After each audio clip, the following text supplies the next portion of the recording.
Yes, of course. We're just going to tell the world about these love stories that we always tell every Sunday. Whenever you hear this song, you know it's a time for the couple to tell the world about their love story. You know, as I told you in the beginning, I've got in the studio Jeff and Claire. So let me just let you hear their voices a bit. Just hear their voices. Hi. Hello. You're right. You're right? Yeah, I'm good. Good. All right. So this is Claire and Jeff. If you just want to have a look at their faces, you can go to YouTube. Look for ABN Radio UK YouTube page, and you will be able to find them. The gorgeous faces right here in the studio. All right. So just as I told you in the beginning, grab a seat. If possible, get some popcorn.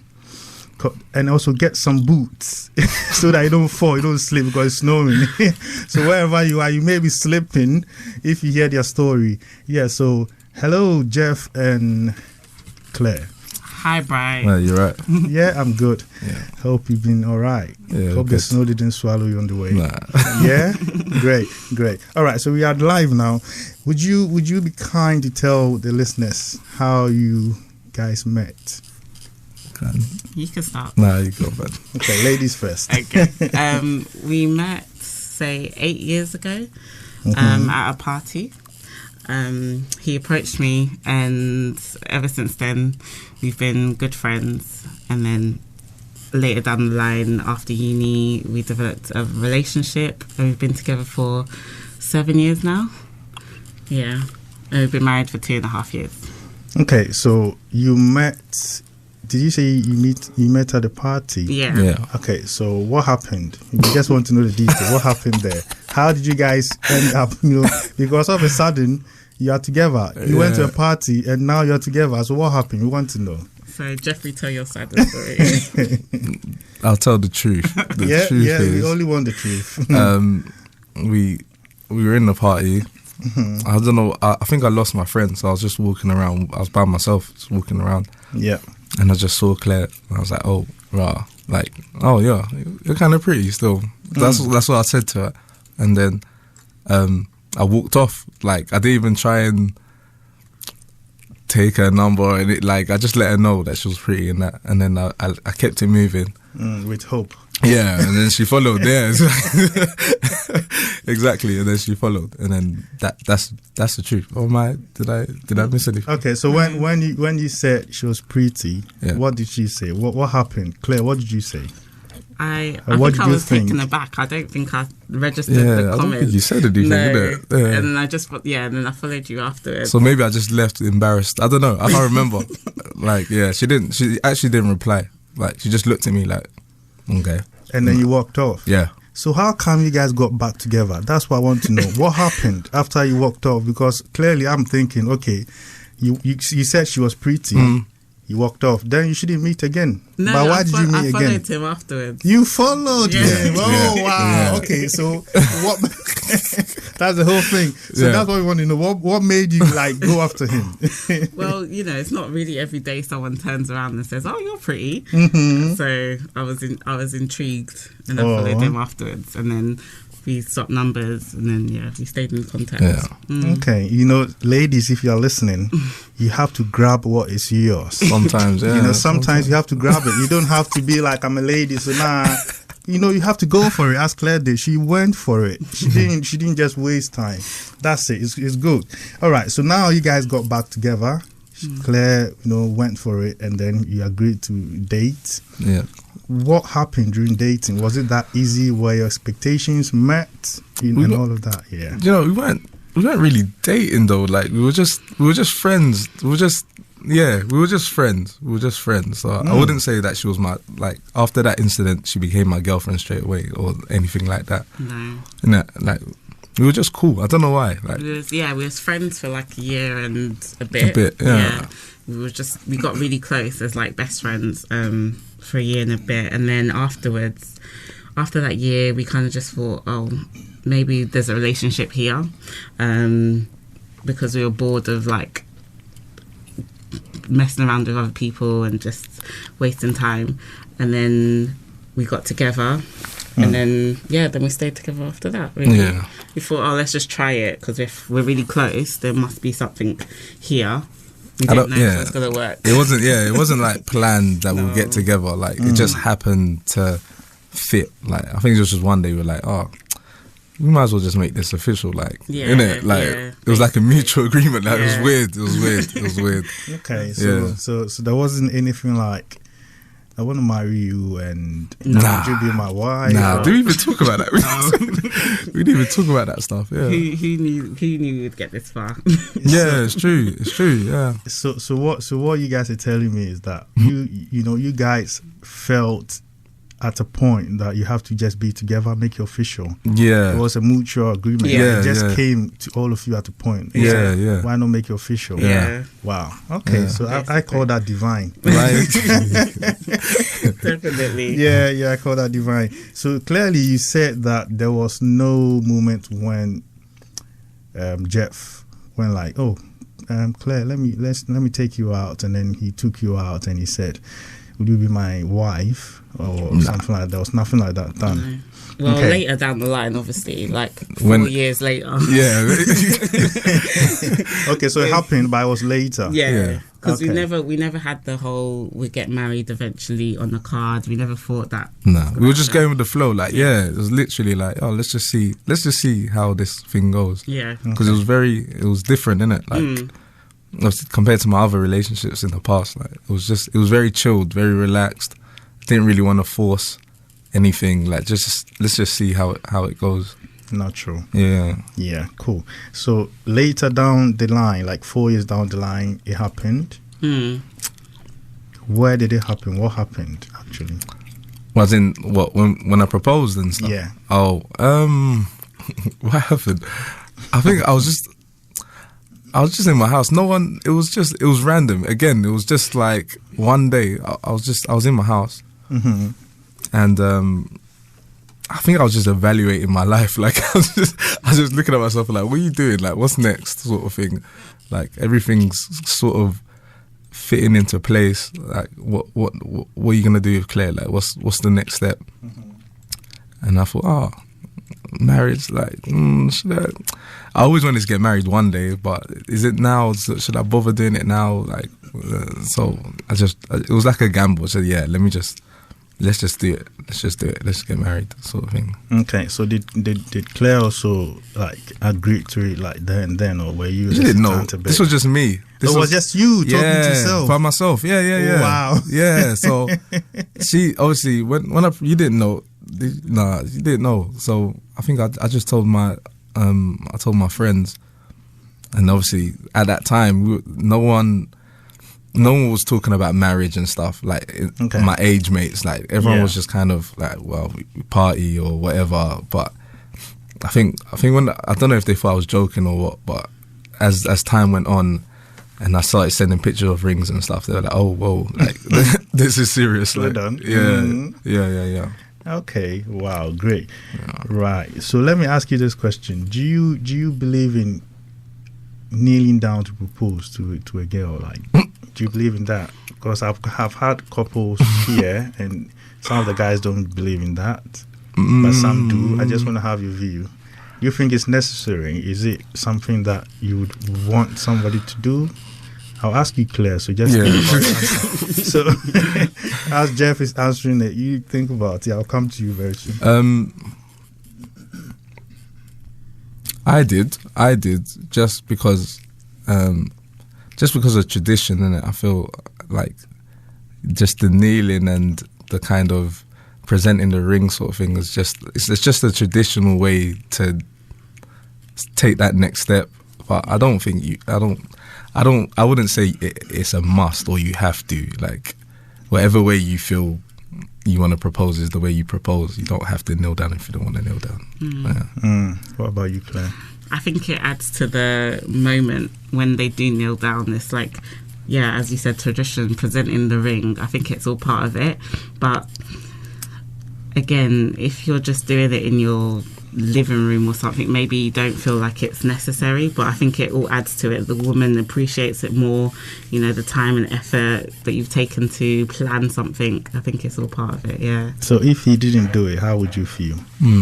I'd probably be upset. You see, so it's not just tradition. It's something. I know, yeah, deep down, isn't it? Yeah, because You lie about it. no, but everyone. You heard her. I know. She's upset. So it's not just tradition, as you said. It's a must, guys. You don't have to skip it. You don't have to ignore it. It's very necessary. But some girls might be like, It depends on your girl, I think. Yeah, you should know yeah. what she kind of has envisioned for herself. If she knows that she wants that princess fairy tale engagement, then you would know that by now. If not, then you can get away with just, you know, doing it in your living room. But if you did it in my living room, I'd be very upset. Personally. I think girls, they like the I don't want to sound mad. They like the I know.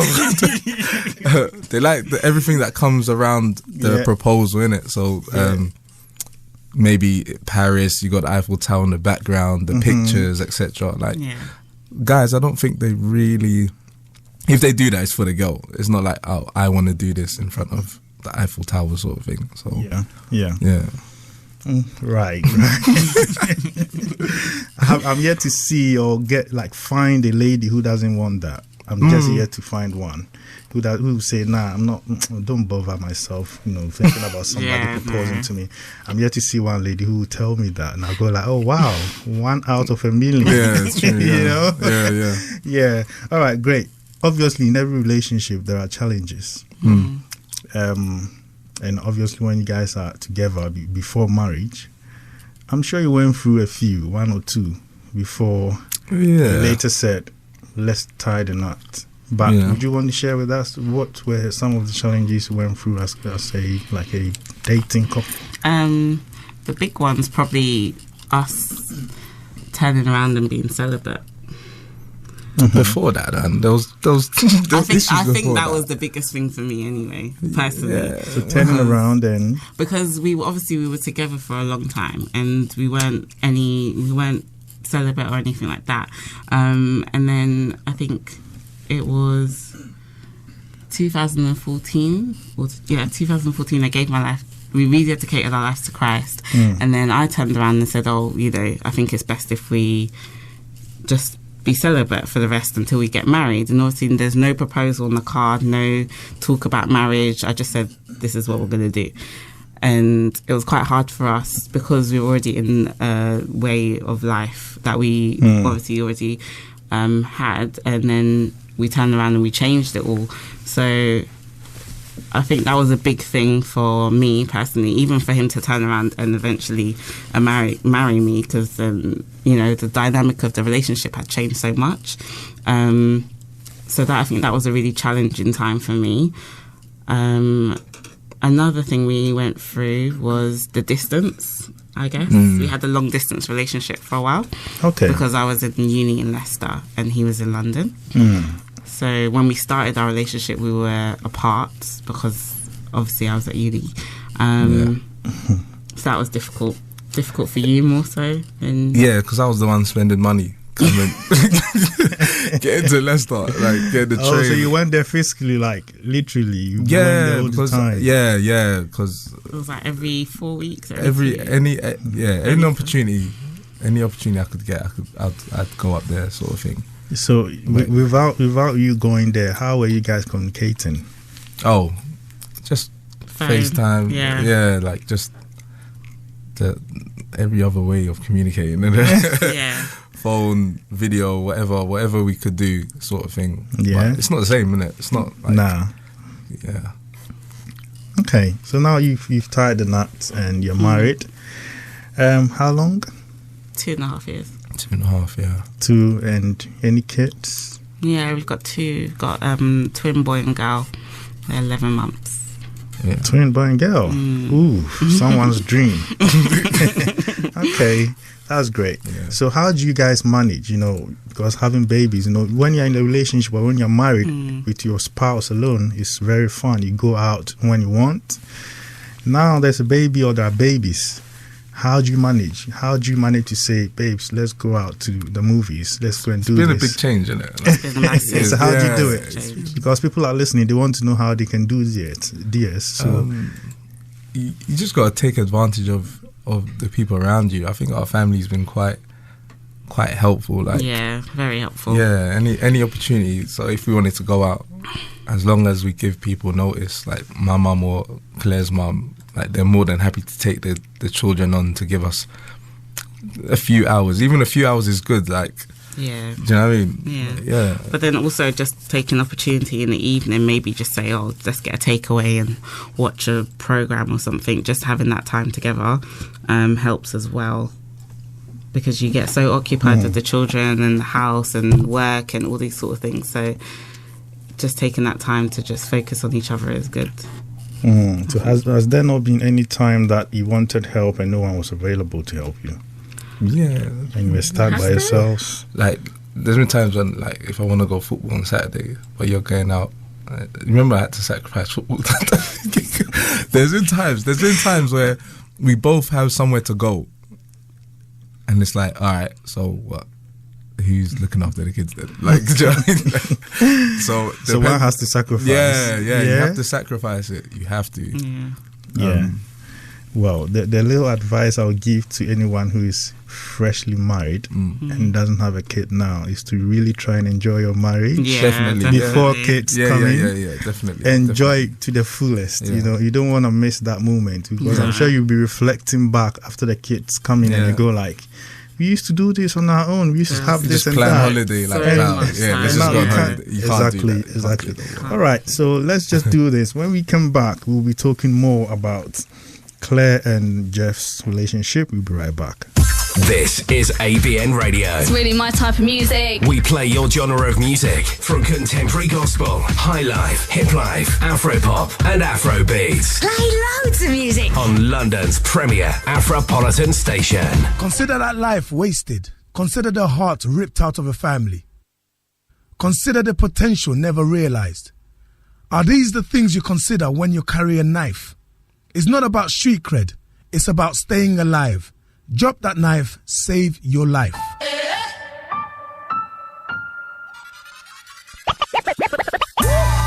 MIXPIRATION with Bright every Sunday evening from 6 to 8 p.m. is just fun. It's exciting. It's a mix of contemporary R&B and pop gospel music right here on ABN Radio. Enjoy great tunes every Sunday evening with Bright on MIXPIRATION. A blend of great inspiring songs just for your Sunday evening relaxation. Tune in from 6 to 8 p.m. This and every Sunday, they're on ABN Radio, London's Afropolitan radio station. Work it. The University Gospel Choir Competition of the Year is back.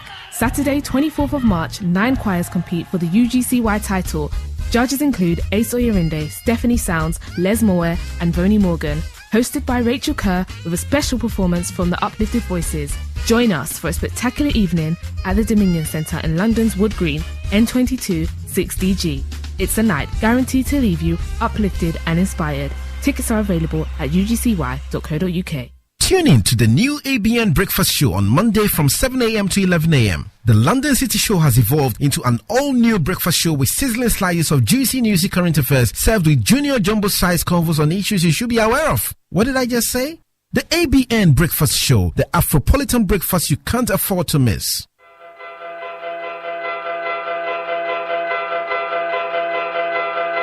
Yes, sir. You know I'm good, right? Let's go, Biz.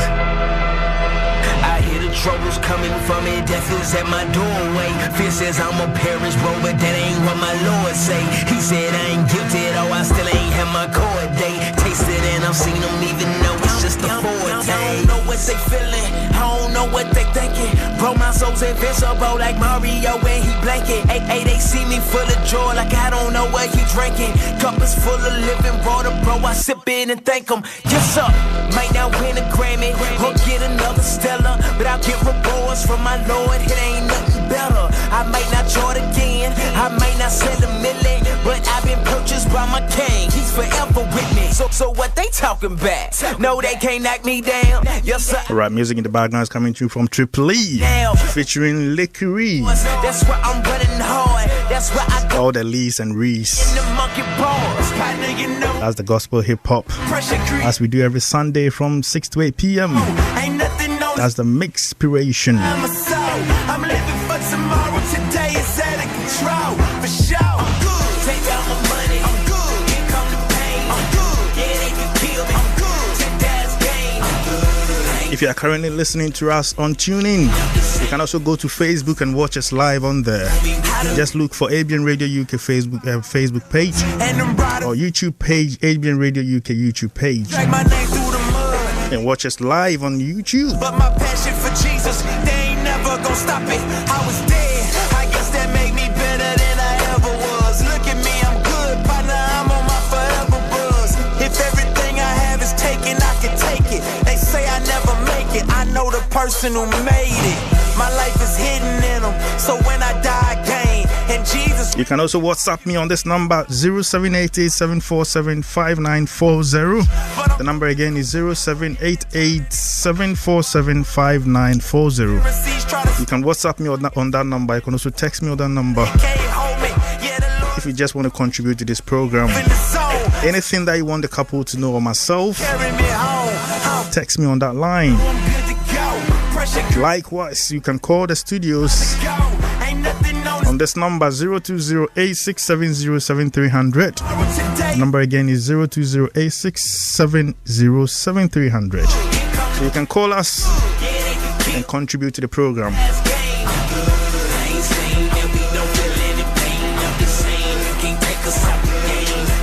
And then we've been beat down. We've been persecuted, laughed at, ridiculed, and mocked. But that ain't gonna stop us. No, sir. You know it ain't. We good.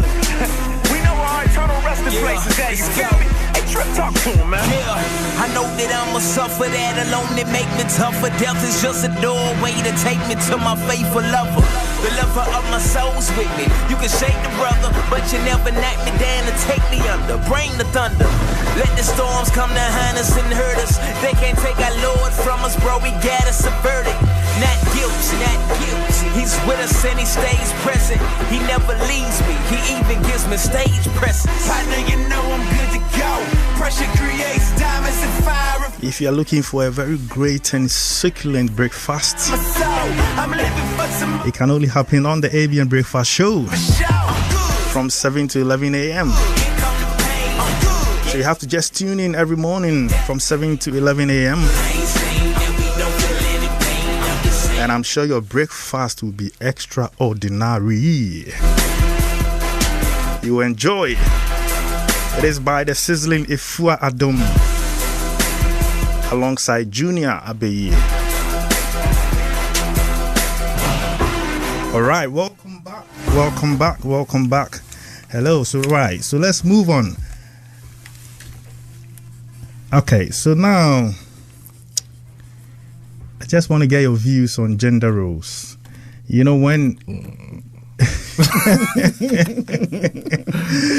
wow, I don't know why you guys are laughing, but it looks like there's something that yesterday, isn't it? Yeah. Okay, right. So now you're married. Traditionally, men are expected to be the breadwinners of the home, like to bring the money, you know, and also do all the hard work, like carry the hard and heavy stuff at home, make sure they are all put in place and all of that. Women are expected to be cooking, be in the kitchen, you know, dressing the little girls and boys at home, sweeping the house, making sure they are clean. What are your take on that? Do you believe it should be like that even now, or do you think it's not really like that? What's happening, Claire?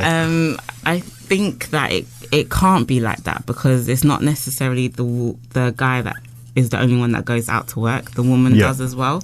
So that means house things have to also be split in accordance, because the woman's not at home enough to do everything and look after children and go to work. It's a lot of pressure.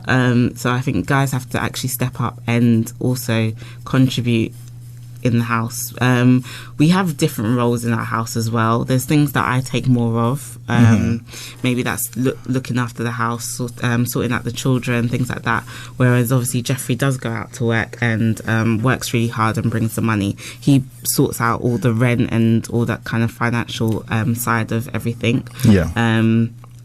And then I bring my contribution every month as well. So I think we do have a kind of traditional roles, but we also have to be aware that we need to break from the traditional roles. We can't just one person does one thing and the other person does another thing, because it doesn't work in the modern day home. Okay, so if you there's at the end of the month and Jeff said, you know what, Claire, today or this month you have to pay the rent by yourself, how would you feel? It's impossible. It's impossible. Why is it impossible? But you did say that we should balance it. So once in a while, a lady can pay the rent, and then the same way once in a while, a guy is supposed to be cooking. Is that the case? So why is it not why is it not possible for a lady to do that, for a wife to pay the rent once in a while? No, I could, but I don't earn enough yet. So okay, that's if understandable. I earned enough, then we'd obviously still expect me to pay it, though. Be honest. Yeah, I guess so. There's this saying that a lady's money is for them, like it's for the lady, and the guy's money is for the family. I believe it. So they normally say that, when a guy has got money, like money is for the family, but when a lady has got money, it's for her alone. So I mean, being truthful, would you have paid even if you earned enough? I'd like to think I would pay. But in the circumstance, I don't know. But no, I would love to obviously contribute more. I handle little things. So in terms of like big things like the rent and things like that, you handle that. And I would handle maybe topping up the gas, electric, food shopping, you know. I'd say that's the small expenses, isn't it? Yeah. And you pay for all the other things. But I still feel like our money is joint. In a way, I bring. Of course. So the money that you're paying for rent is not all of yours. Yeah. Right now it is, but eventually it wouldn't be. It wouldn't be. It would be like, obviously we have a joint account, so you put the money in joint account, and then it'll go from the joint account, isn't it? Yeah. Okay. So when I think it's principles as well. Like guys want to like look after their family and take control of these kind of things. Yeah, I think and where the lady or the woman can contribute, it's refreshing, I guess, because you're not used to that. You're just like, oh wow, okay, sort of thing. So yeah. Okay, cool. So Jeff, you are not too bothered about the fact that, even if you have to do everything on your own financially, it's fine. You don't, because that's what guys are supposed to be doing, naturally. I think for us, because when obviously Claire was doing her, she was doing her masters, so she weren't really working. So I think it's been drilled in me. I'm used to doing it. So it doesn't. I wouldn't say it affects me as much. Possibly, I think our dynamics is going to change, because obviously I've gone back to work. I've got another job that I'm starting tomorrow, so income will be a lot better. So we'll kind of be on the same. Have to reevaluate that. We'd have to reevaluate. We have to reevaluate everything in terms of cleaning, cooking, looking after the house, all of that. All has to be reevaluated. All right. So in terms of having a bank account. Do you think it's essential for a couple to have a joint account, and why? Not essential. No, I don't think it's essential. No, it's not essential. It's not, because we don't really use ours that much. I use it, but I don't. We don't use it as in a joint thing. This is money that we put together, and then we both spend it. We just what's it there for?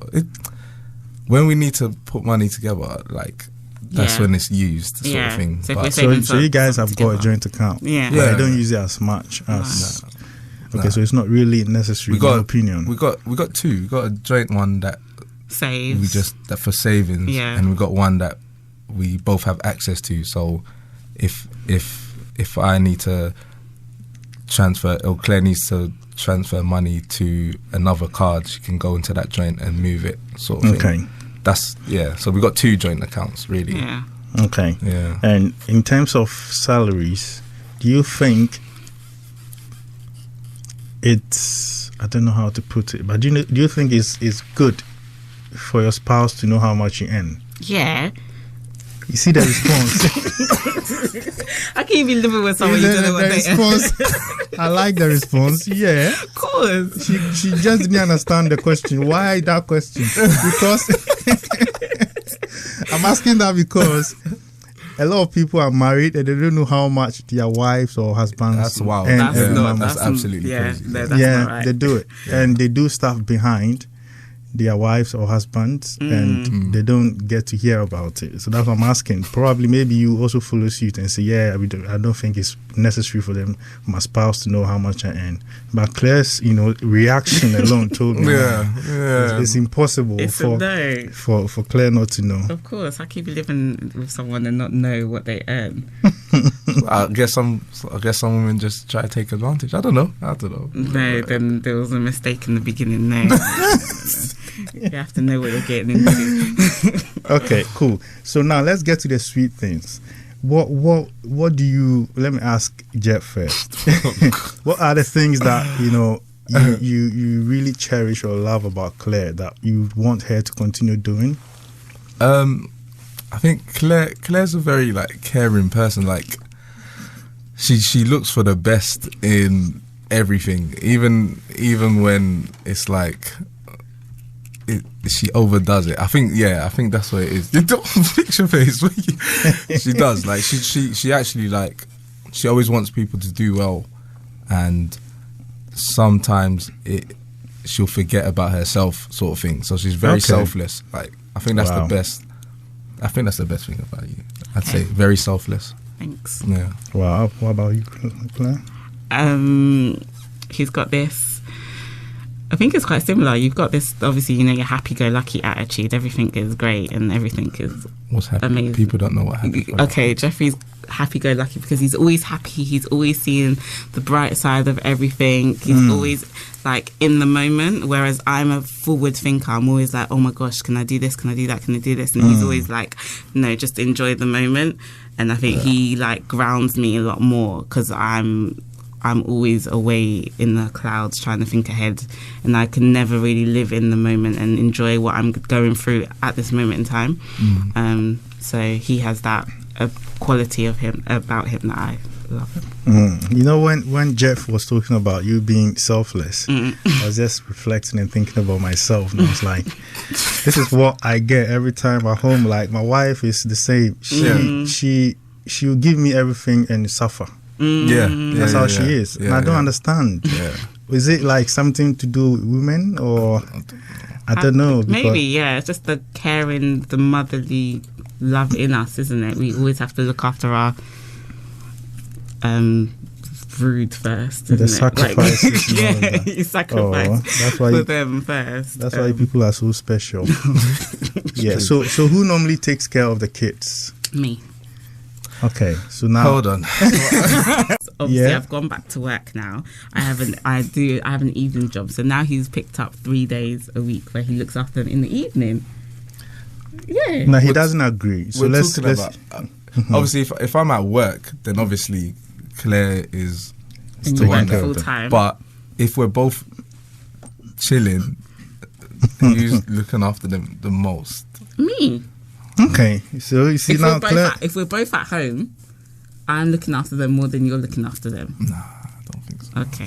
All right. So Jeff, let's hear your point. So why do you think you do it most? I wouldn't say I do it well in terms of free time. So, example, if I go work, obviously Monday to Friday, come home, and it's another shift, so then you take over the children's time for the majority of the evening. Well, obviously I'm not saying Claire does nothing, but obviously the amount that she's doing has been significantly reduced, sort of thing. Okay. When you're working, when she goes to work again, obviously I'm there to take over the role. But overall, Claire does look after them more.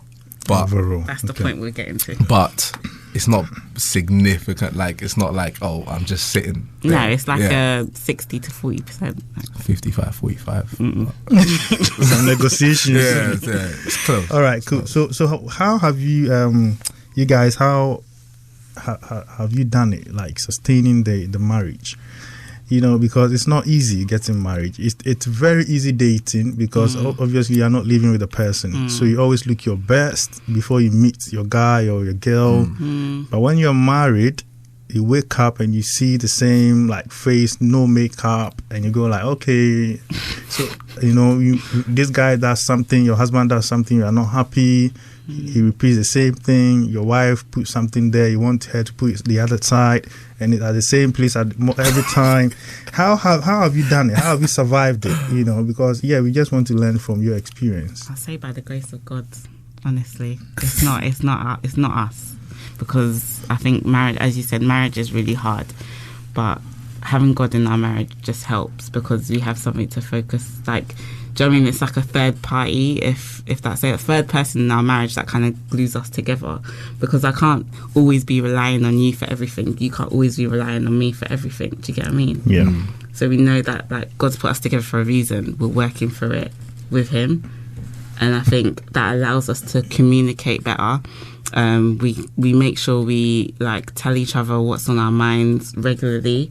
We have like little 3-month meetings every 3 months. Every 3 months. 3 month review. 3 month review. How's things going? How's things going in the marriage? Okay. Yeah. Cool. What do you want? What do you need? That kind of thing. And just respecting each other. I think.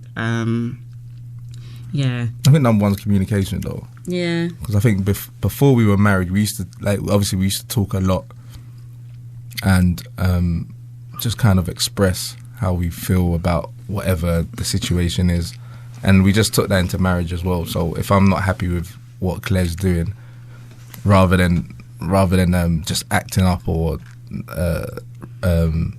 retaliating over it or something, I'll let her know, and same for her, she'll let me know like I'm not really feeling what you're doing or something like that. So yeah, I think communication is probably the key thing. All right, cool. Communication. All right. Communication is obviously the key most of the time, because when you're going through challenges and you don't communicate as to how to solve it, I'm not sure you get anywhere. So it's really important that you communicate as couples most of the time. Right. There has been times that people, I don't know if you do it, but people tend to write resolutions. Like sometime maybe December or January. Yeah. Do you guys do it, and do you follow your resolutions? We did do this year. Yeah, I'm not really a fan of it, innit? I know you're not a fan of it, but I'm a big fan of goals and, you know, vision boards and trying to see what we're trying to work towards. So this year we gave each other goals. Okay. So I gave him like 5 categories. So it was family, career, skill, what else? Relationship, and then extra skill, extra like wild card, wherever you want it to be. So then we gave each other a goal for that section, and ourselves a goal as well for those sections, wasn't it? Was it 5? I thought it was. I think anyway, something like that. And then we discussed the goals to each other. This is what I think you should work on. This is what I think I'm going to work on. And then we've kind of given ourselves a date to like review it. So like say for Jeffrey's goal was to cook one day a week. Yeah, still yet to see that manifest. But that was one of his goals. And then for one of my goals was to start something and stick to it. I like to start a lot of things, but I never stick to something for a long period of time. So that was my goal from him to me. So okay, so I'm sure like you had some goals last year as well. Were you able to accomplish them? I don't think we really set goals last year. Did you set any personal?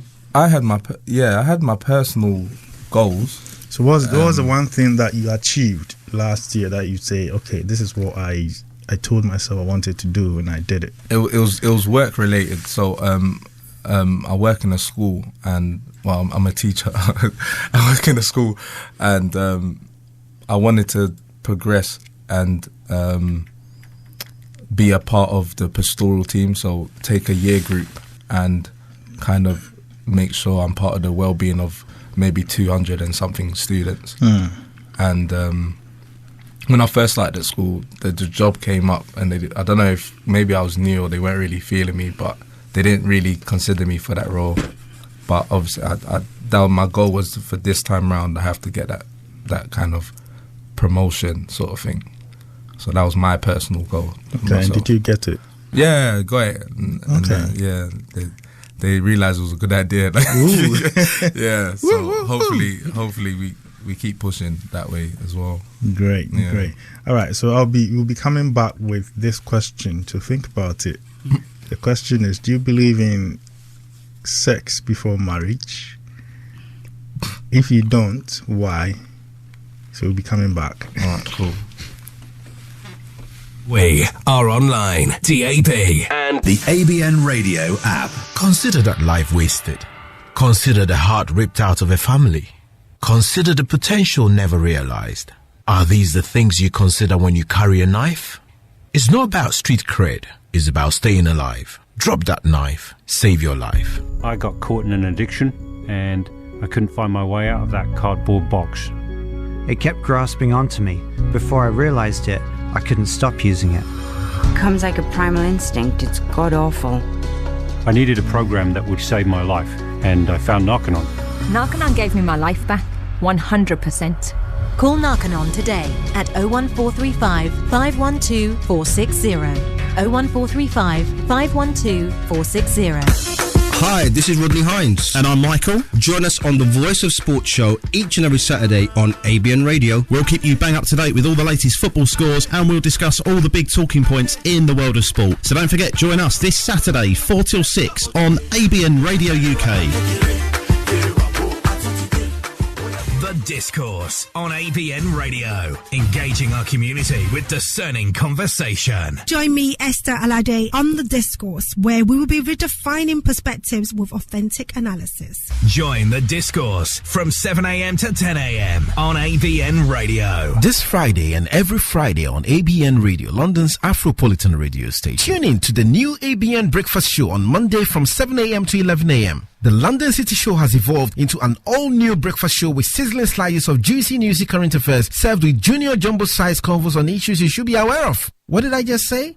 The ABN Breakfast Show, the Afropolitan breakfast you can't afford to miss. We play your genre of music from contemporary gospel, high life, hip life, Afropop, Afrobeats on London's premier Afropolitan station.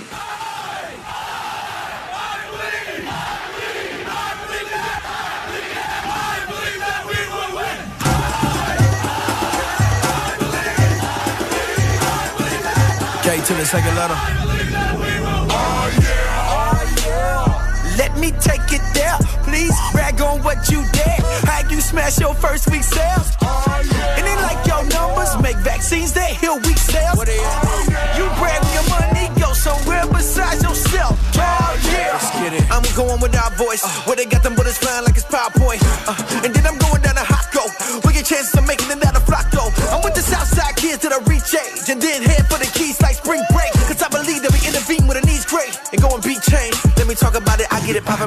You probably got a problem. Before they can stop me, gotta cut my power like I'm Amish. Hold the torch up high in the dick dark. The dream works no matter how bad the pics are. Cause I see how bad the globe is. But they don't know how bad our hope is. They don't know how bad we want this. It ain't where we at, boys, where we going.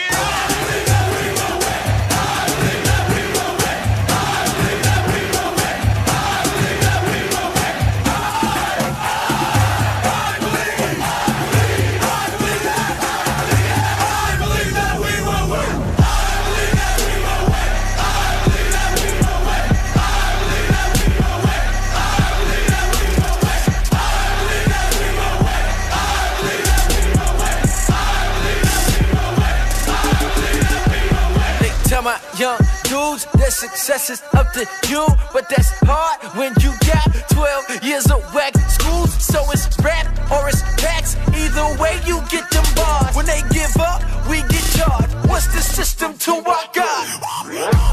We don't fight for the W, but we fight from the W. Never said it wouldn't be trouble, but he bring trouble to whatever troubles you. A struggle through multiple valuable things that are wonderful. We suffer to hustle through what the truth. He wants to humble you, take you and break you and make you do another do. Take away any other truth. He's the one that can cover you, alright? Wait on it. Tomorrow we live. He making all things new. Making all things new.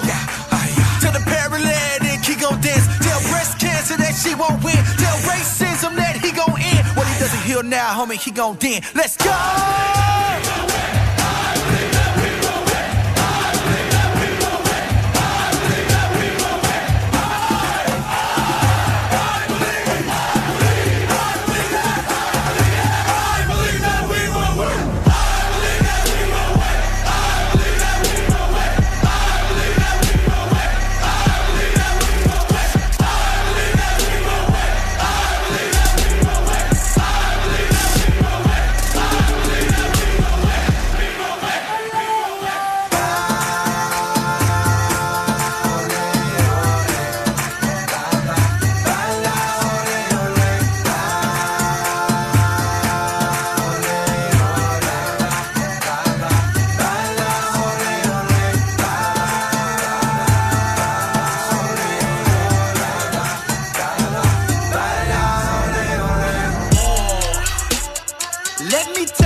Alright, great tune there from the man himself, Triply. He calls this one I Believe, featuring KB. Great tune there. So as you heard us speaking about marriage, it was from Jeff and Claire. They were talking to us about their love story, from dating, when they met at the party, to when Jeff walked off. He said, "You are beautiful. I think she's pretty," and he just walked off. That was a man with faith. Because I don't know how you're going to do it. Because if you really want something, you don't walk off. But he did it with faith. He said, "Nah, I'm just going to walk off, and hopefully she'll follow me." And hopefully she did. She did follow Jeff. And later on they got together. And after a couple of years, was it 5, 6, 7 years? After 4 years, they tied the knot. They just said, "Let's do it. Let's do this. There's no need wasting time." So they just tied the knot, and they've got twins and one more, so 3. No, just twins. Twins. Okay, yeah. Cool. All right, so they've got twins, a boy and a girl. Yeah. All right, and they are managing it.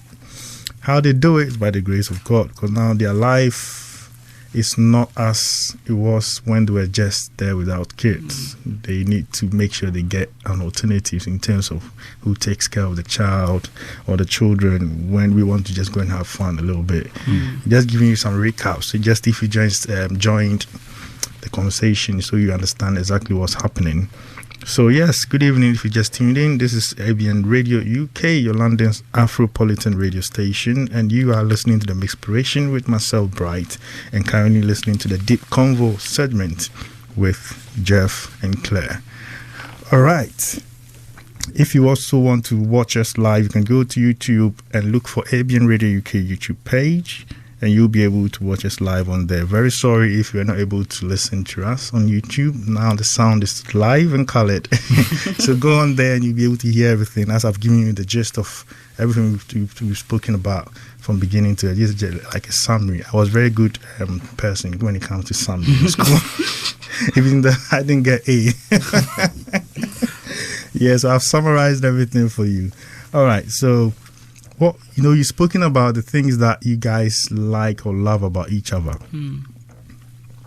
which is Claire being selfless and Jeff being happy about the moment he's in. Yeah. You know, he's always sure that tomorrow will take care of himself. Yeah. So he doesn't want to bother his head too much. Tomorrow is another day. It will take care of itself. So you don't have to bother too much. I like that. All right. So let's come to the things that you both don't like about each other. Who would want to go first? Ladies first, or go on. Ladies first. Okay, ladies first. Where do I start? Where do I start? The only thing is probably just having to remind him all the time of things that need to be done in the house. I think that's the main thing that I'm always going on about. So say if, like, you know, this needs to be swept or this needs to be cleaned, I think he's not aware of it. Like, it's not on his, like, forefront mind. Like, whereas I'm always thinking about, what needs to be tidied. So I always need to remind, can you do this? Can you do that? Can you do this? That bugs me because I can't be reminding you all the time. Okay. In my defense, sometimes, something might, for me, it might look tidy, but to her, it's untidy. You get what I'm trying to say? So the level of tidiness, like hers different. is gone. Like it's so high. Yeah, I'm thinking this is okay. Like it's not that bad. So yeah, not even a hair like on the floor. No yeah, on little the floor. things. Yeah. Okay, so now you understand. So maybe you guys have to come to the middle. Yeah, and maybe try to do it a bit more, Jeff, and also try to reduce your standards a bit, so that you come into the middle, and then you come to a common ground, and you'll be fine. Okay, what about you, Jeff? What don't you? What has been the one thing that get on my nerves? The top thing, not everything. They are too much, so he doesn't know which one to say. Do you know what it is? Do you know why? Because with me, like, she might do something and it'll bother me for the moment, but I don't really dwell on it. So yeah, of course. Trying to recap it is like, it's a bit. I would say.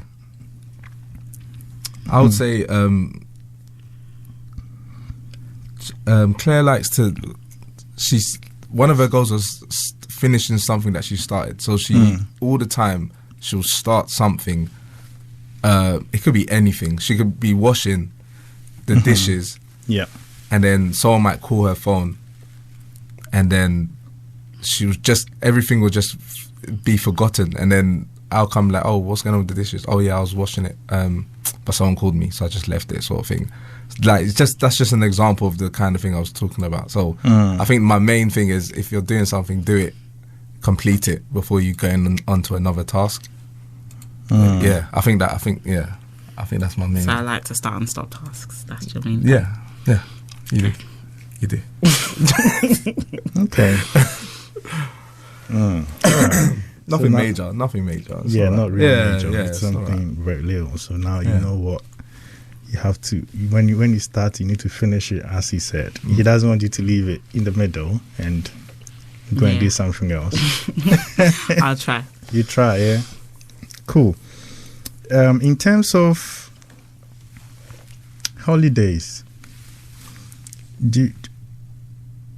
I don't know what makes. Do you think it's really like something that helps a relationship, like going on regular holidays? And how have with you? Do you do that? Do you go on holidays often?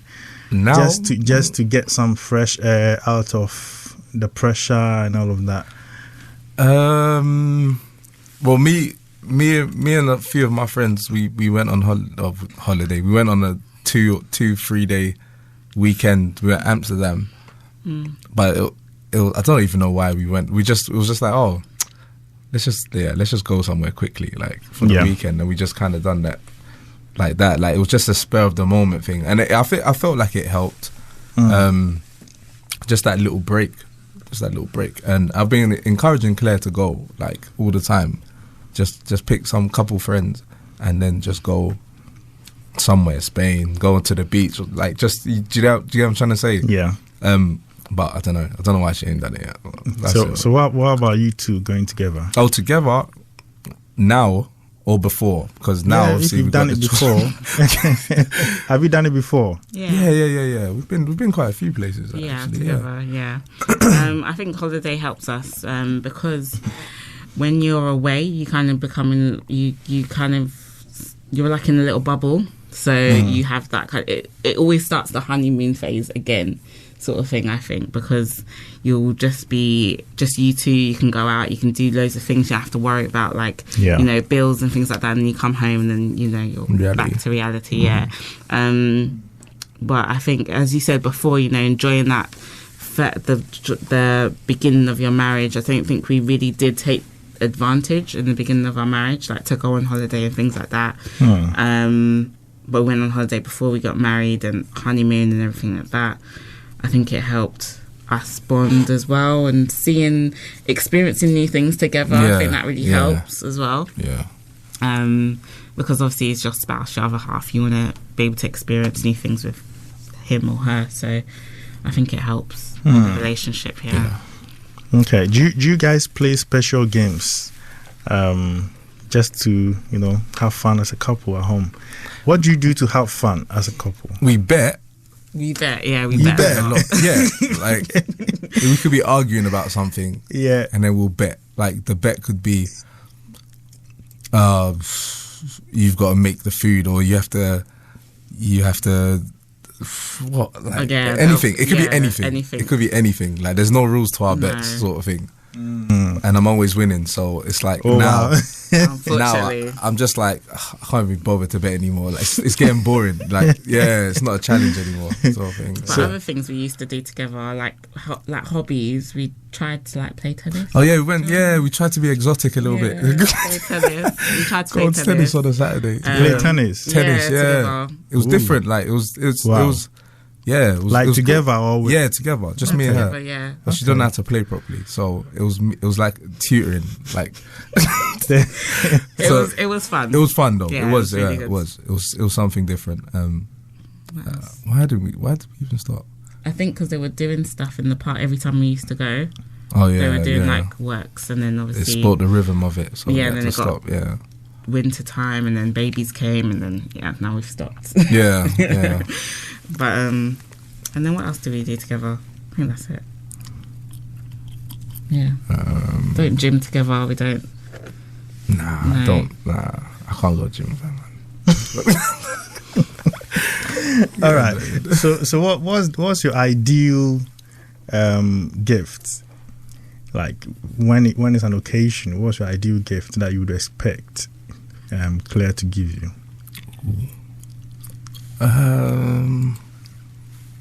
You're a very simple man, so I think I've got it a lot easier than he has it to me. If he has been talking about this same pair of trainers for like ages, if I just kind of bought it I don't have to wait for a special occasion, just buy it and just surprise him with it, that is, I think that warms his heart more than anything. And then we don't really ask each other for stuff like that. No. That's what I'm asking, because I know you don't ask. So what in your heart, what do you wish you got during maybe just the gone Val's Day?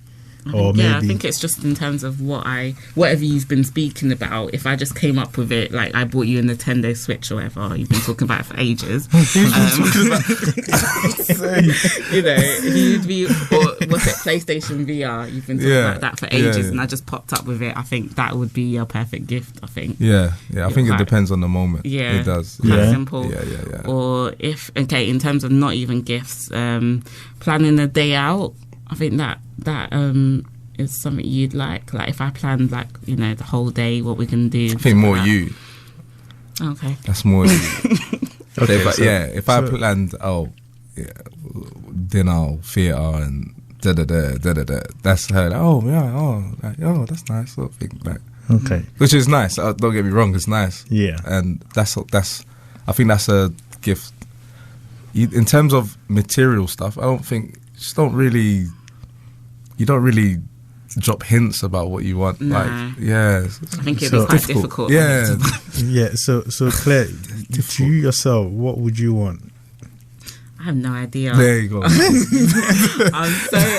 so indecisive. I can never pick anything. That's it. That's my problem. I don't know. It's like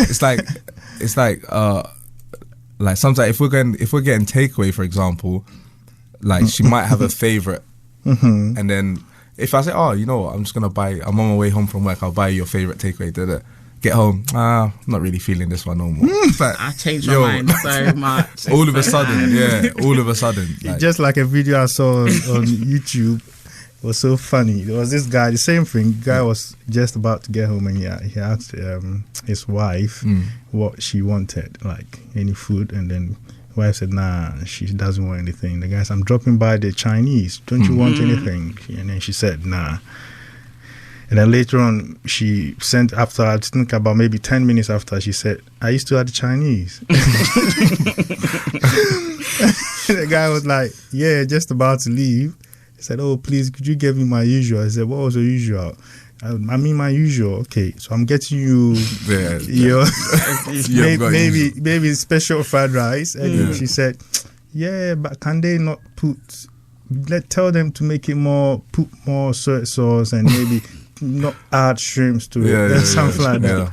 And then he'll do the same and take it home, and she go like, why didn't they add the shrimps?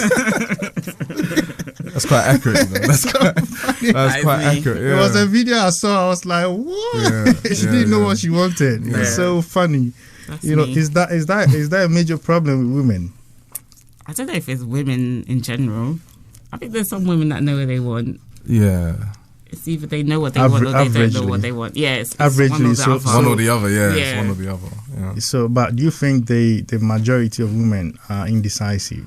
And obviously some know what they want, but do you think... Based on what my boys have said, yes, it sounds like it. Okay. It sounds like we're all suffering. Like, the same. Yeah, obviously different in different scenarios, but it's like, it's like, just make up your mind. Like, we're all do you want it or not? indecisive. Yeah. Maybe. Okay, then I'm lucky. Because my wife would tell me exactly what she wants, and she would give me options to get any of them. Like, I don't do that. You'll never do that. What? So I'm very lucky then. Easy. I'll try. I'll try, Yeah, you try that. Cool. All right, let me play this tune, and when we come back, we'll be continuing with this conversation.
blinded by you, Grace. I'm blinded, I'm blinded, I'm blinded, I'm blinded, I'm blinded, I'm blind. I'm blinded, I'm blinded, I'm blinded, I'm blinded, I'm blinded by you, Grace.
Blinded by Your Grace, another rendition of Stormzy's Blinded by Your Grace. This is by Zoo Grace.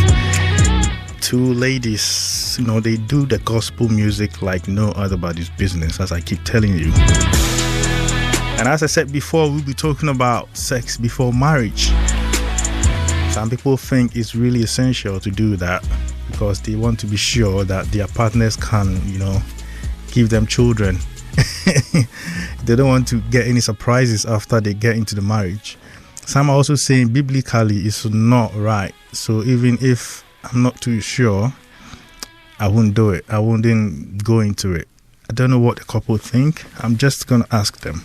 All right, so Jeff and Claire, what do you think about sex before marriage? Do you agree to that? What are your opinions on them?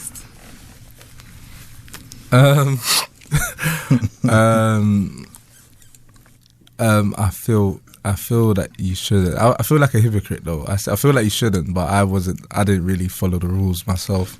Okay. So I feel a bit hypocritical telling people you shouldn't have sex before marriage. Okay. I think in an ideal setup, you'd want to wait for marriage. But you couldn't wait. Basically, I could, yeah. It's just the way Claire is looking at you. Way before. With that smile and then, the look.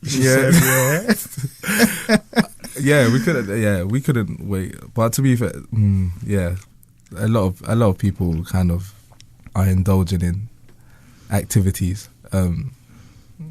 way before marriage anyway. So it's I don't know. So let me find out what's so hard that doesn't make it possible for people to be able to wait.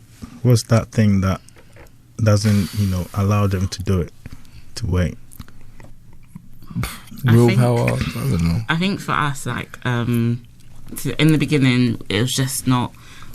I don't know. We just weren't thinking about anything like that, marriage or anything like that. So we were just indulging in whatever we wanted to indulge in. Okay. But then, I think as the time I said, we rededicated our life to Christ, started to think about, being a better Christian. Because everyone, obviously, you'll say you're a Christian, but it's how much of a Christian are you? Are you just, go to church on Sunday, or you actually really following the Bible?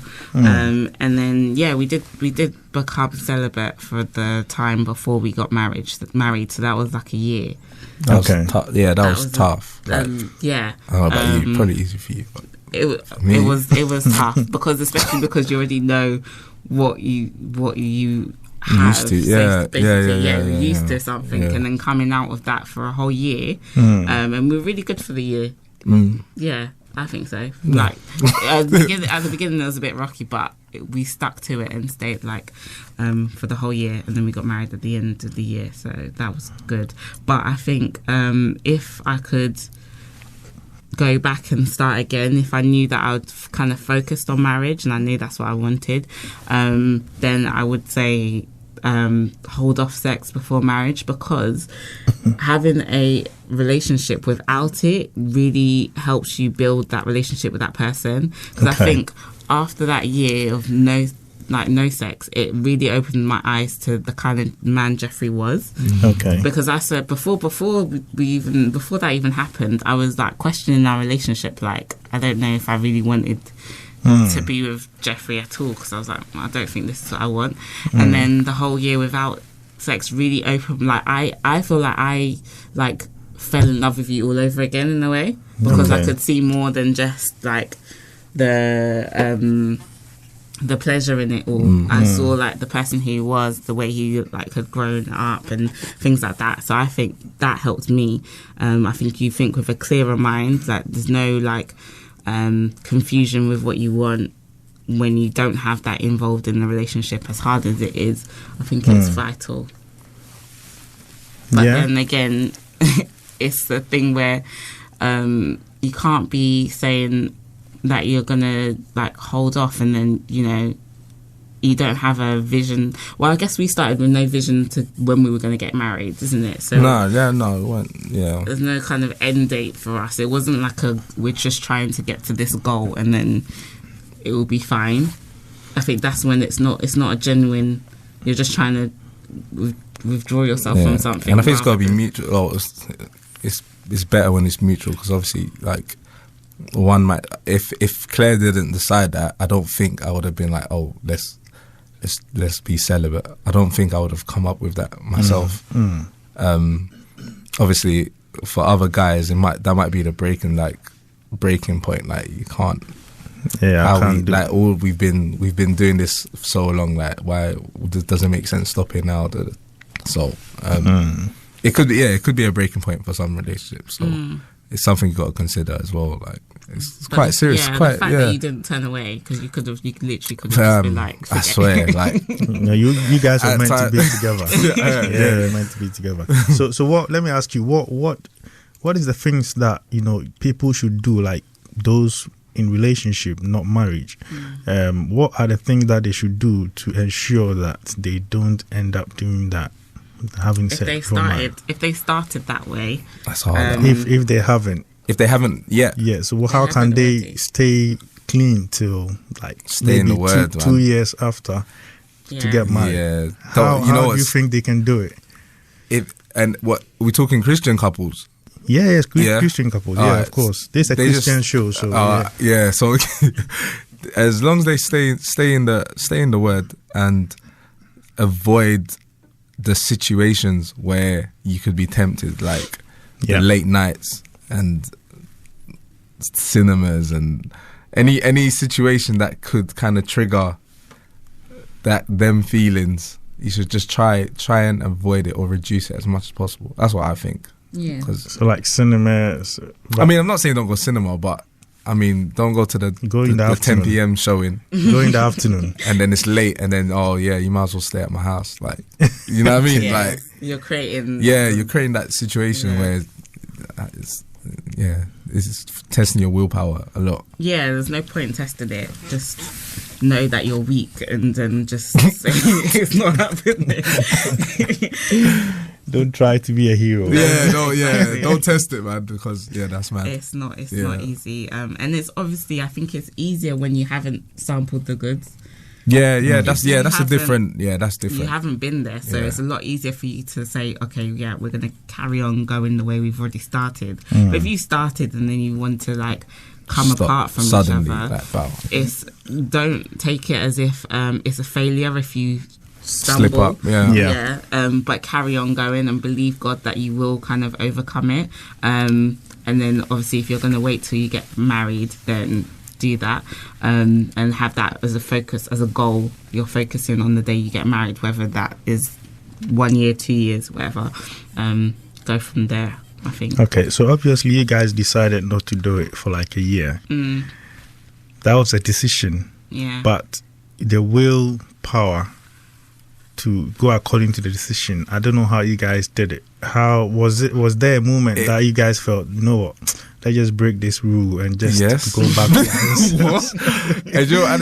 I was living by myself as well, so it wasn't even like, oh, my mum's not into that. Like, I was always alone. So it was like, are you coming over? Like, eventually she had to stop coming, like, because at the time she was living Eltham side, and I was in like Aylesbury, South London. So like, it was like, it'll get late, it'll be like, oh, I've got to drive you home. You might as well stay over. Like, you get what I'm trying to say? So unintentionally causing that situation sort of thing. Yeah, so what would you advise if a couple or some, like, they've already gone into that and it's quite difficult, like in your situation, what would you advise they do? Or whether to practice celibacy to stop, like, before pray about it. Because obviously it won't be too. I'm sure when you go for the counselling, they'll ask you if you've done it before. And you lie. You say, nah, we haven't. Most of the time people will lie. They'll say, nah, we haven't. You know, but then obviously you have. I'm yet to find a couple who would go and say, yeah, we've done it in front of the pastor. I'm not sure they will say it. So in order to save yourself from these things, you know, how can you survive it? If you've done it before, like you've started, how can you come out of it? It's quite a challenge. Yeah, you have to decide as a couple, or one person has to be a bit more forceful than the other. Because obviously, I made this decision kind of for the both of us. Okay. And just said, this is what we're doing. And he was a bit like, are you sure? No. It didn't make sense. Yeah, it didn't make sense. He wasn't happy with that at first, but I kept with it. I pushed with it. And eventually he came round, and obviously taking time out, praying together about it, like knowing that this is what God wants, focusing on that, and knowing that He's your strength through it, because it is hard. Like, it's another part of you that kind of can take over. So knowing that, you know, you need to be stronger than that. Part of you is takes a lot of willpower, but my advice would be to just stick through it and know that if you do slip up, it's okay. It's just start again. You know, it's like with everything, you have to keep going with it to get to the end of it, really. Great. All right, so if you just tune in, this is ABN Radio UK, London's Afropolitan radio station. You can contribute to our conversation right here. You can call us on the 020-8670-7300. The number again, 020-8670-7300. You can also WhatsApp us on 0788-747-5940. 0788-747-5940. You can WhatsApp us or text us on that number as well. Let us know what you think about sex before marriage. How do you think people can, you know, escape that, even keep themselves before getting married and then now unveiling certain things to themselves? How do you think they can do it? You can help us with your advice by texting or calling the studio right now. Okay, let's do this. When we come back, we'll be talking about spirituality, you know, how you guys do it spiritually in the marriage. How strong are you spiritually? What do you do in terms of praying and all of that? ABN Radio, London's Afropolitan radio station. Consider that life wasted. Consider the heart ripped out of a family. Consider the potential never realized. Are these the things you consider when you carry a knife? It's not about street cred. It's about staying alive. Drop that knife. Save your life. What do you like for breakfast? Well, it depends what mood I'm in. If I'm happy, I like a little bit of porridge with banana because I'm feeling healthy. If I'm in a... Me, I like a bit of fruit. Nice apples, sliced apples. I love banana. A cinnamon and raisin bagel, some scrambled eggs, and a... I say nice English breakfast. Salad with fruit and orange I juice. like wholemeal bagel with a bit of cream cheese on it and some bacon and then some avocado. And on the side, I like to have fried egg with bacon with baked beans. Toast. I normally take my cocoa. Yeah, I'm a Ghanaian. I'm a typical Ghanaian, so I like my cocoa. I'm not too sure. I normally don't eat breakfast. It doesn't matter how you like your breakfast, or you may not like breakfast at all, but you will love the sound of your radio when the breakfast is Afropolitan. Watch out for the new ABN Radio Breakfast Show with Efuadum and Abeye Bonsu. ABN Radio, London's Afropolitan radio station. Extra cups to fill. They've got an awful lot of coffee in Brazil. I got caught in an addiction and I couldn't find my way out of that cardboard box. It kept grasping onto me. Before I realised it, I couldn't stop using it. Comes like a primal instinct. It's god-awful. I needed a program that would save my life, and I found Narcanon. Narcanon gave me my life back, 100%. Call Narcanon today at 01435 512 460. 01435 512 460. The Discourse on ABN Radio. Engaging our community with discerning conversation. Join me, Esther Alade, on The Discourse, where we will be redefining perspectives with authentic analysis. Join The Discourse from 7 a.m. to 10 a.m. on ABN Radio. This Friday and every Friday on ABN Radio, London's Afropolitan radio station. ABN Radio, home of Afrobeats. ABN Radio. London! London's premier Afropolitan station. Yes, of course, this is London's premier Afropolitan station, ABN Radio. Music in the background coming to you from Governor B, and he calls this one free. You are free to do whatever you got to do, but you have to make sure God is watching.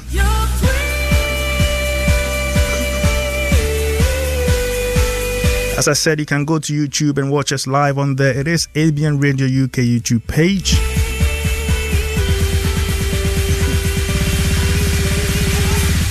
What's good? Hello, mate. I'm like, look, London, that's my city. East side, my hood. Yes, I'm living. All right, time check is about 48 minutes past 7. We are here till 8 o'clock. So just about 12 minutes to wrap up. Yeah, so let's get on. Let's get on it.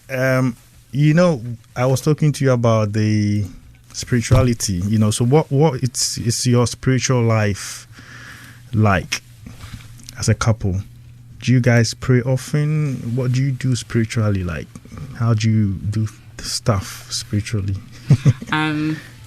Yeah, we have daily like Bible study. We've been a bit off of it for the past 2 weeks though, but usually we have a evening Bible study. So we would read like a daily devotion, yeah. And then we'd go through, talk about it, kind of discuss our points, how we interpret that verse or whatever section we're reading. We go to church on Sundays. We're involved in church. Jeffrey's in the children's ministry. I was in the media ministry before I was pregnant. What else do we do? We're not really morning people, so doing a morning prayer is quite hard. We do a quick silent kind of covering before we go out of the door in the morning. So that's kind of what we do as a family now. Yeah, I think it's quite hard to incorporate it with the children as well because we're so tired all the time. So it's just kind of keeping on top of it, knowing that if this is the evening, we're doing it in the evening. We have a time that we would want to do it. So, you know, if 9 o'clock, you kind of stop what you're doing, kids are in bed, and then that's all we'll do for the next hour, and then do whatever you want to do afterwards. That kind of helps us to keep our day in check. Yeah. Okay. All right. So in times of difficulties, do you normally say to yourself, you know what, we need to pray about this whole issue? Or do you think everything is physical? Issues. Yeah.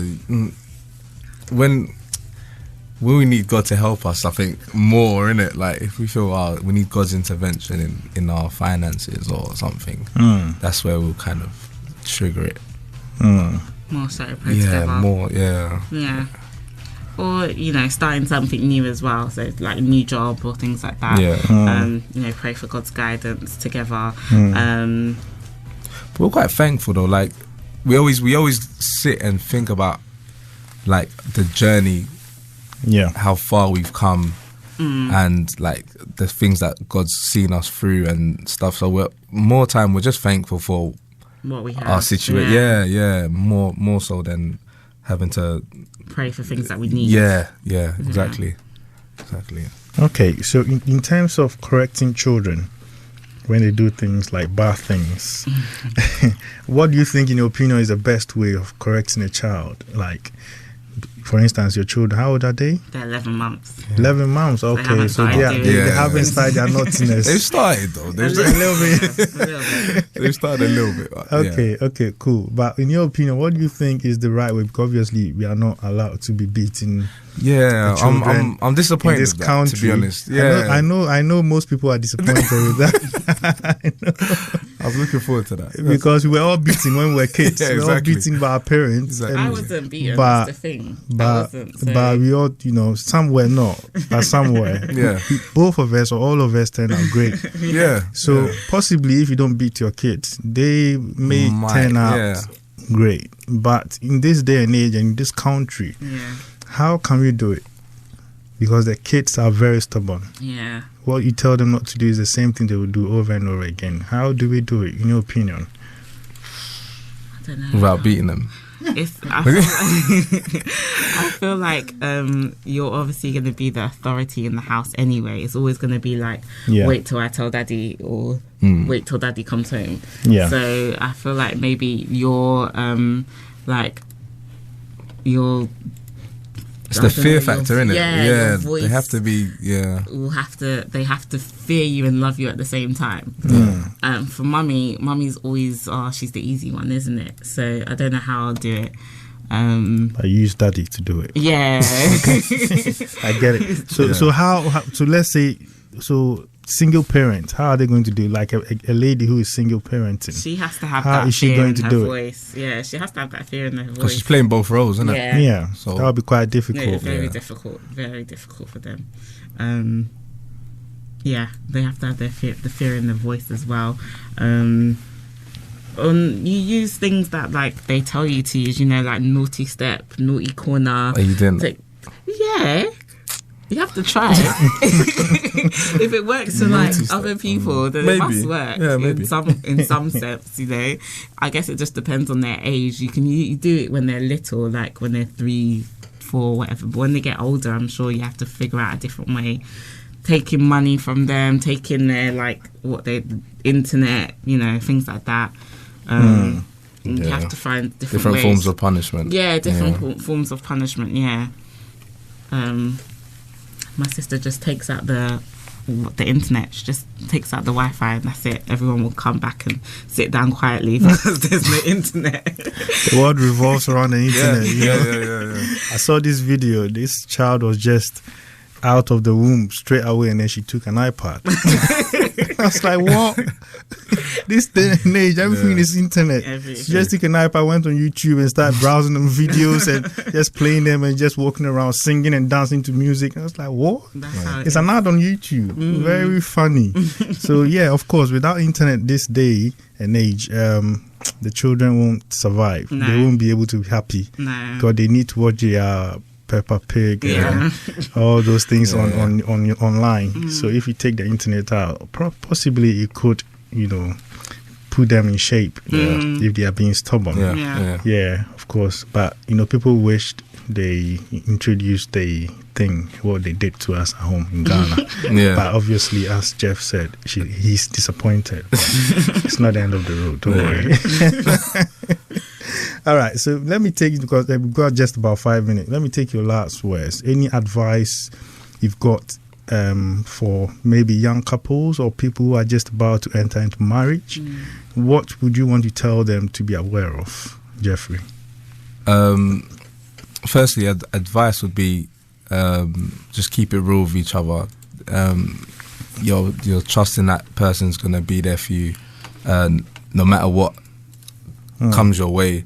So in that same way, if you feel a way about something, you shouldn't dwell in it. You should trust that your partner will be able to digest what you're saying and kind of you can come up with a solution. Because I feel a lot of people they have they feel a way about something and they just kind of sit on it and over time it gets worse. Rather than resolving it there and then, they'll wait a week or a month maybe, and then their feelings is escalated a bit. So advice would be just keep it real with each other, keep the communication high. In terms of marriage, what can I say? Enjoy it. It's a lovely thing. It's a good way to go ahead, and it's a different kind of journey. Like, I can't really compare it to anything else, really. Yeah. It's different from dating. Yeah. That's where all the realities are unveiled. Yeah, exactly. Yeah. So, all right. So, Claire, what have you got to say? Yeah, I think I'll just reiterate what Jeffrey said. Just enjoy it, and you have to be real with the person, because you're living with that person. You're day in, day out, so you have to share everything, go through stuff together. You're a unit, like, you're not just a single person once you're married, and even prepare for that once you're dating as well. Prepare that you are sharing, that person needs to become your best friend, basically. So you need to know that that person's there for you and you're there for that person. So enjoy each other, and also have fun, experience things. Don't kind of just do the same, because once the children come, you can't really do what you want to do. So enjoy things, go out, do this, do that, spend time together, because it changes. Seasons come, and you just have to enjoy the season that you're in. Yeah. All right. Cool. So you heard them clearly, as they said. Told you all they can. All right. What I would say is that leave room for surprises when you're dating. Leave room for surprises, because when you get married, obviously you will be surprised at a point. So just leave that small room. Don't be too tight and say, I'm not gonna expect any more surprises from anywhere. I think my guy is perfect, or I think my woman is perfect. There's no perfect human being on this earth. So leave a little bit of room for surprises, because anything can happen. Possibly what you didn't like when you were dating, that she didn't show you, she will show you when you get married. So leave that room, so that when she shows you that, or when he shows you that, you are not too surprised or disappointed. That life to go on. That marriage is when you guys have to amend each other, your ways. You come to the middle ground, and then you just compromise here and there just to make sure it works. Because if you stand just on your own, it won't work. On your own decisions, it won't work. That's why you are two, so you have to become one, and then come to the middle ground, and then things will work. All right, thank you very much, Jeff and Claire, for taking your precious time out to grant us this interview. Thank you. It was a pleasure having you guys on. God bless you so much, and thank you. All right, thank you so much. Also, if you were listening from beginning to this time, we are very, very privileged to know that you've been with us till this very time. It's just about a minute to 8 o'clock, and we are very sad to say you've come to the end of the program. Until next week, check our socials, and you will know the guest coming on the show next week, Sunday. It is Good Evening for me, Bright Akuffo. As you know, we always do it every Sunday, 6 to 8 p.m. Tell a friend to tune in every Sunday. God bless you so much. I'm going to leave you with KB Church Club.